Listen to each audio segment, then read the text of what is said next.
FERC वाला senior cardiac surgeon Narayana hospital Jaipur से बोल रहा हूँ। पिछले वीडियो में मैंने आपको फैट सॉल्युबल विटामिन्स के बारे में बताया था। अब इस वीडियो में मैं आपको वाटर सॉल्युबल विटामिन्स के बारे में बताऊंगा।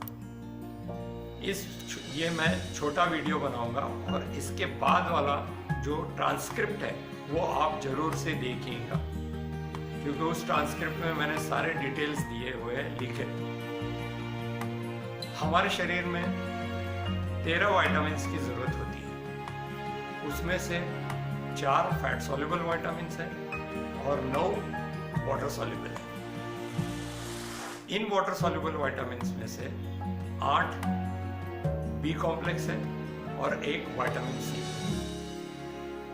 ये वाटर सॉल्युबल विटामिन्स क्योंकि हमारे शरीर में स्टोर नहीं हो सकते और वो यूरिन के जरिए एक्सक्रीट हो जाते हैं, इसलिए इनकी रिक्वायरमेंट रेगुलर बेसिस पे हमें लगती है।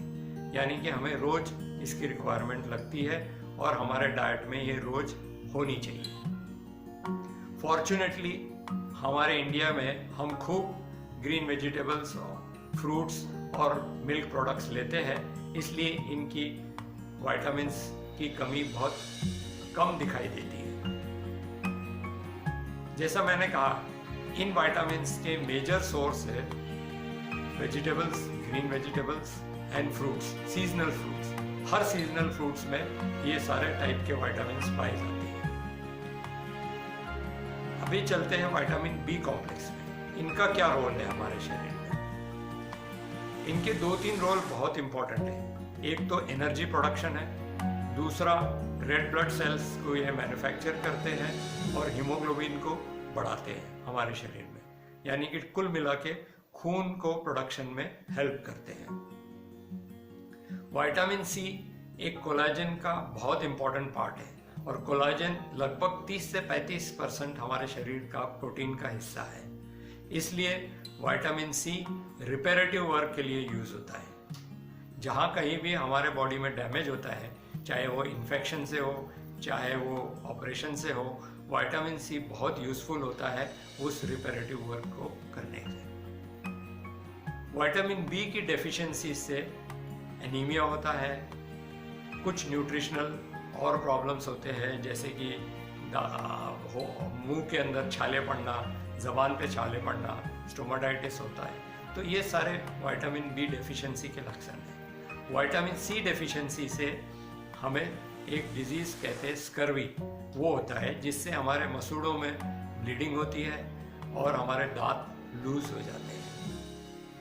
बाकी का डिटेल्स मैंने इसके बाद जो वीडियो फॉलो करता है उसमें मैंने सारे डिटेल्स दिए हैं। किन लोगों को ये विटामिन्स की डेफिशिएंसी हो सकती है? जैसे कि जो प्रोलॉन्ग इलनेस में है, जो बेड रिडन है, जिन्हें कोई लंबी बीमारी है, न्यूट्रिशनल डिफेक्ट्स इसके कारण प्रोड्यूस होते हैं और इन्हें ये विटामिन्स की डेफिशिएंसी होती है।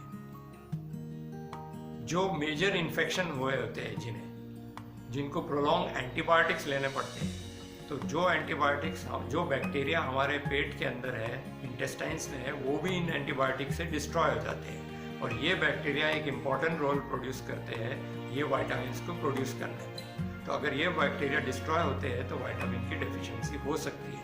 इसीलिए हरदम एंटीबायोटिक्स के साथ विटामिन्स दिए जाते हैं। तीसरा, जो अल्कोहलिक्स और स्मोकर है, यानी कि जो शराब पीने वाले हैं और स्मोकिंग धूम्रपान करते हैं, उनमें ये डेफिशिएंसीज हो सकती है, इसलिए कृपया करके इसका ध्यान रखें। डायबिटीज, हाइपोथायरॉयडिज्म, इनमें भी ये डेफिशिएंसीज हो सकती है, क्योंकि इनमें विटामिन्स की रिक्वायरमेंट बढ़ जाती है। इसी तरीके से कोई भी प्रोलॉन्ग इलनेस होता है, लिवर की डिजीज, किडनी की डिजीज, हार्ट की डिजीज, इन सब में ये डेफिशिएंसीज हो सकती है। स्पेशल वर्ड मैं एल्डरली लोगों के लिए कहूँगा कि एल्डरली लोगों ने, 70 साल की उम्र वालों ने, क्योंकि इनका एब्जॉर्प्शन पावर कम होता है, इन्हें रेगुलर बेसिस पे विटामिन्स सप्लीमेंट्स लेने चाहिए। बाकी ये जो मैंने डिस्क्राइब किए सारी बीमारियों में भी विटामिन सप्लीमेंट्स लेना आवश्यक है। आजकल सारे विटामिन्स के लेवल होते हैं, स्पेशली B12 के लेवल्स जो ज़्यादा इम्पोर्टेंट महत्व रखते हैं।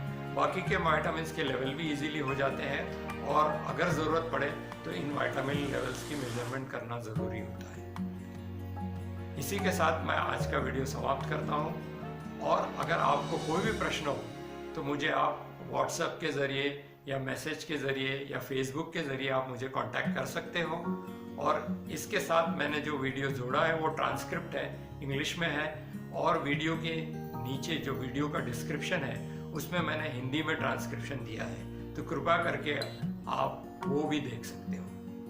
धन्यवाद, जय हिंद, और आपको ये मेरा वीडियो आगे का पसंद आएगा। धन्यवाद।